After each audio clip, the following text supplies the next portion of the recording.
What a lot of people don't know is that the mountain gorilla is a critically endangered species. When Diane Fossey cried out for help, there was only 240 of them left. Now in the Virunga Massif, there's 480, and the veterinary care has been responsible for half of that growth.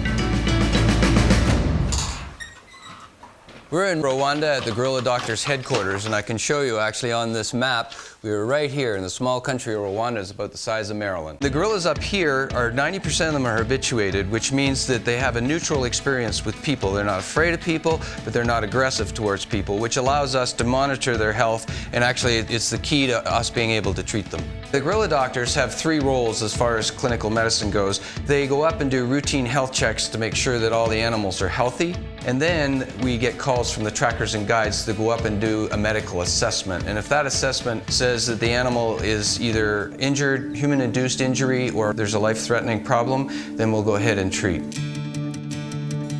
When we're up in the field, it can be a simple intervention like giving an antibiotic or even a dewormer, like for mange or some ectopic parasites. Down here is where we run the clinical records, sterilize all the equipment, and all the background logistics. Well, if we get a call to go up and see the gorillas, it can be a 10-minute walk to see the sick gorilla, or it can be a 4-hour walk.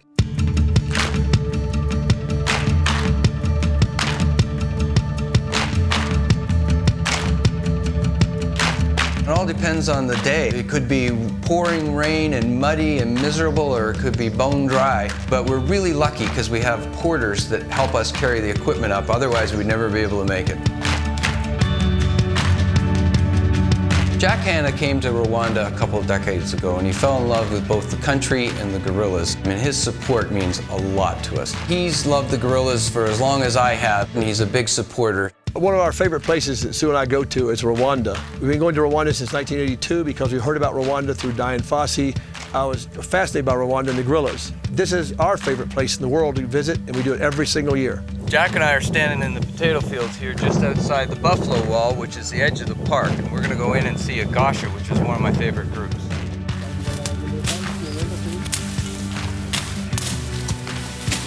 These things sting like a bee, stinging nettles.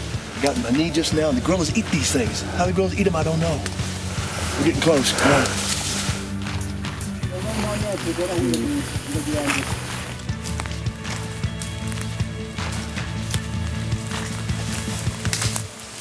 Right now, we're all taking our gear off because the gorillas are close, and Mike, of course, comes here all the time. But for us that are visitors, we have to drop everything. Sticks, other than one camera, that's all you're allowed in here right now. And this is exciting.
Speechless.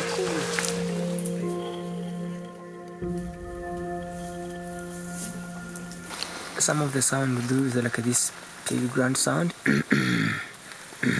In general, it's a friendly sound. The gorilla they communicate with each other in that way to make sure that everything's safe. So when we come as intruders, we have to create a good relationship. So we do that sound. Say, at times some gorilla can respond, at times they don't, but at least they can they can have an idea that there are people coming. Then they don't immediately react. They take some time to see, are these the right person or they are not.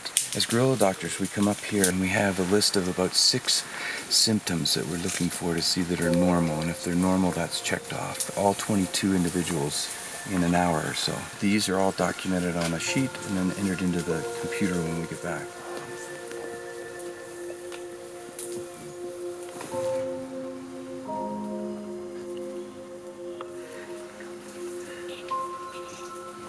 It's really a thrill to work on a species this magnificent and to actually know that you're making a difference in the wild. My personal biggest thrill was doing a surgery on a 2-day-old gorilla to save its life, and now I see it every so often. It's just wonderful to see it walking around. Thanks to these veterinarians, we will have these animals for generations to come. If it wasn't for the veterinarians, a lot of these species would have been gone a long time ago.